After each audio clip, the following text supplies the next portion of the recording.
माघी गणेशोत्सवातील POP Ganesh मूर्तींच्या विसर्जनाचा वाद अद्यापही थांबलेला नाहीये। यंदाच्या वर्षी कृत्रिम तलावात पीओपी गणेश मूर्तींचं विसर्जन करा अशा सूचना मुंबई महानगरपालिकेनं केल्या होत्या। मुंबई उच्च न्यायालयाच्या आदेशानंतर महानगरपालिकेनं नैसर्गिक स्रोतात पीओपी गणेश मूर्तीच्या विसर्जनाला मनाई केली आहे आणि त्यामुळे माघी गणेशोत्सवातील पीओपी गणेश मूर्तींचं विसर्जन हे अद्यापही बाकी आहे। माघी गणेशोत्सवातील पीओपी गणेश मूर्तींच्या विसर्जनाचा वाद हा अजूनही थांबलेला दिसत नाहीये, कारण यंदाच्या वर्षी कृत्रिम तलावात पीओपी गणेश मूर्तींचं विसर्जन करा अशा सूचना आता मुंबई महानगरपालिकेनं केल्या होत्या। मुंबई उच्च न्यायालयाच्या या आदेशानंतर महानगरपालिकेनं नैसर्गिक स्रोतात पीओपी गणेश मूर्तींच्या विसर्जनाला मनाई केली आहे आणि त्यामुळे माघी गणेशोत्सवातील पीओपी गणेश मूर्तींचं विसर्जन हे अजून सुद्धा बाकी आहे। त्यामुळे पीओपी गणेश मूर्तींच्या विसर्जनाचा वाद हा अजूनही न संपण्याचे चिन्ह आहेत।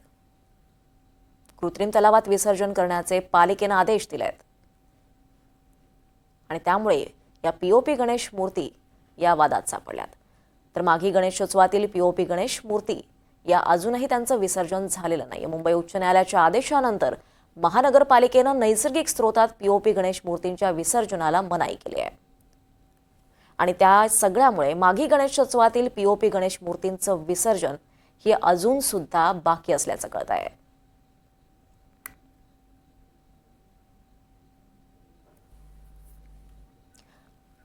यंदाच्या वर्षी कृत्रिम तलावात पीओपी गणेश मूर्तींचं विसर्जन करा अशा सूचना मुंबई महानगरपालिकेनं केल्या होत्या। यावर अधिक माहिती घेऊयात। आपल्यासोबत आपले प्रतिनिधी देवेंद्र कोल्हटकर आहे। देवेंद्र, हे पीओपी गणेश मूर्तींचा जो वाद आहे, नेमकं काय वाद आहे, सविस्तर सांगाल? दीपाली, माघी गणेशोत्सवानिमित्त 26 जानेवारीला मुंबई शहर असेल, मुंबई उपनगर असेल किंवा आसपासच्या परिसरात गणेश मूर्तींची स्थापना मंडळामध्ये करण्यात आली होती। मात्र या उत्सवाच्या दरम्यानच मुंबई उच्च न्यायालयाचा एक आदेश आला, ज्या आदेशाअंतर्गत ज्या पीओपीच्या गणेश मूर्ती आहेत त्या नैसर्गिक स्रोतात म्हणजे समुद्र किनाऱ्यावरती समुद्रामध्ये विसर्जित करता येणार नाहीत आणि या आदेशानुसारच मुंबई महानगरपालिकेने या गणेश मूर्ती ज्या आहेत त्या समुद्रात विसर्जित करण्यास मनाई केली आणि कुठेतरी यावरूनच वाद निर्माण झाला होता आणि हा तिढा जो आहे तो कायम होता। मात्र आता महानगरपालिका प्रशासनाकडून जे गणेश मंडळ आहेत त्यांना सूचना करण्यात आलेल्या आहे की यंदाच्या वर्षी तुम्ही कृत्रिम तलाव जे आहेत त्याच्यामध्ये या गणेश मूर्तींचं विसर्जन करा। त्यासाठी आपण कृत्रिम तलावांची निर्मिती करून त्यामध्ये गणेश मूर्तींचं विसर्जन करा।